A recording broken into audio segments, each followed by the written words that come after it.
I think that the Gen Zs are standing up for three things. They're standing for a clean government. They've said, we want a government of the people, by the people, and for the people. They do not say, like the current regime says, despite the people. That's one. The second thing is that the Gen Z stand for a democratic and constitutional order in this country. It is not, Gen Zs are not looking for to be scrapped in the language of my senior learned teacher.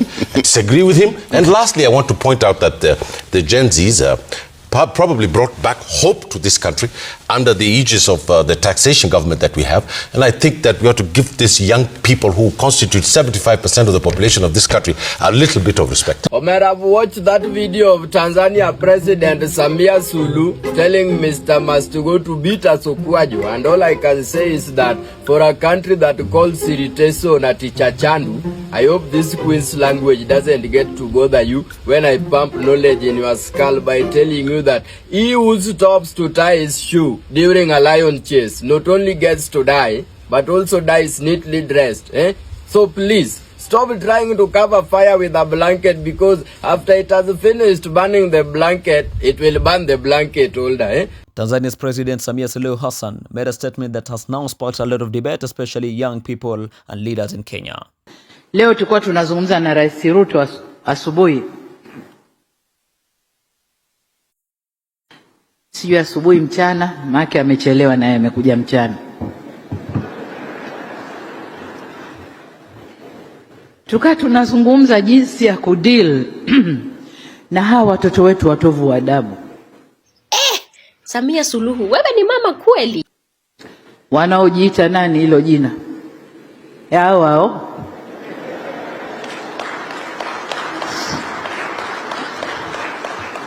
Eti na wenyewe wanajifanya ni hao wa East Africa. Kwa hiyo popote wanakwenda kupigania demokrasi.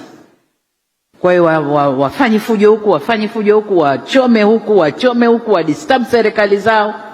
Nikamwambia Ruto, we have to send firm on this, watovu adabu hao. Tusichague wa Tanzania au wa Kenya. Wakija kwangu na chapa mikwaju, wakija kwako chapa mikwaju. Ili wakae sawa. Na hapo tutapata jumuiya ambayo ina watu wenye heshima na ina watu walionyooka. Bro, tell me why someone has come to your country kuja kuongelea masuala development, issue ambazo zina affect jumuiya ya Afrika Mashariki. Alafu rais mzima unasimama kwa international podium, unasema kwamba watu wapigwe mikwaju. What is going on here?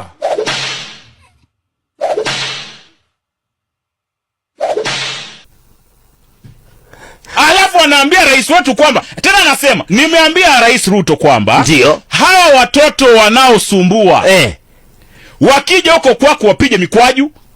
Hii ni mwejeje Samia Suluhu, but we can't give you that room here in Kenya. In fact, my fellow Kenyan citizens and the entire East Africa citizens at large, we should be vigilant on this leadership that is yet to strangle our own liberties and freedom. In fact, they are literally trying to do away with our own dignity when it gets to a point when a woman who is in leadership trying to do away with the democracy that has been there for the longest time, ati tutembezewe mikwaju sisi majenzi, just because we are here to ask and we are here to question on things that keeps on oppressing us. I don't think Ruto will get solidarity from these people. I agree. In terms of 2027. And even if you want to get solidarity, you are basically borrowing, water from the wrong, source. Covering up our emptiness. Because for us, we did not get our freedom from anybody. We fought for it, and that energy of fighting for it is not exhausted. Even after 2027, we will defend our democracy, and that's why. It's not about Gen Z. You cannot condemn a whole generation. These are our children. We are the fathers of Gen Z. You cannot rise up and say, rein in Gen Z. This is not a terrorist movement or an insurgency. This is a generation that feels that we need more freedom. And you cannot hold them back. We can never win. Yeah. We can never win. Yeah, can I go to Prof? Yes. On the same. And there seem to have been one problem, two candidates, but Samia was more outcoming and forthcoming regarding the Gen Z problem, according to her, the access of activists in the region, to which the president responded when he addressed parliament. What was your view of their look at how young people are calling for good governance across the region?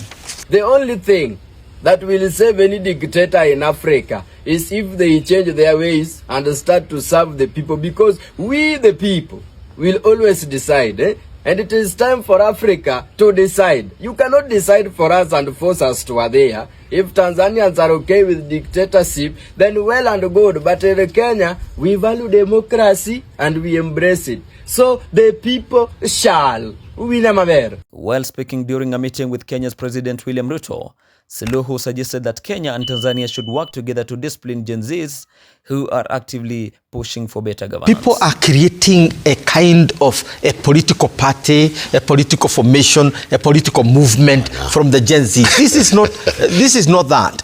These are our children. These are our grandchildren. I mean, the Gen Zs actually, it's a pity that, you know, President Suluhu would say rein in the Gen Zs, and the Gen Zs are her grandchildren.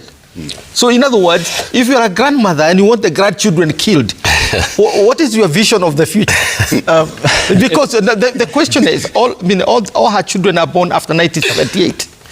And the Gen Zs are 1997 all the way up to 2012, meaning they are her grandchildren and maybe the rest of the children.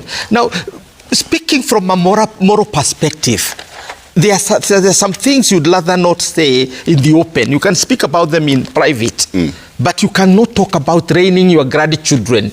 You're supposed to teach them to teach them values, not to kill them. This is the point. Okay. Yes. And the idea that you know, you invite a fellow president to do the worst, that is really beyond the pale. Beyond the pale.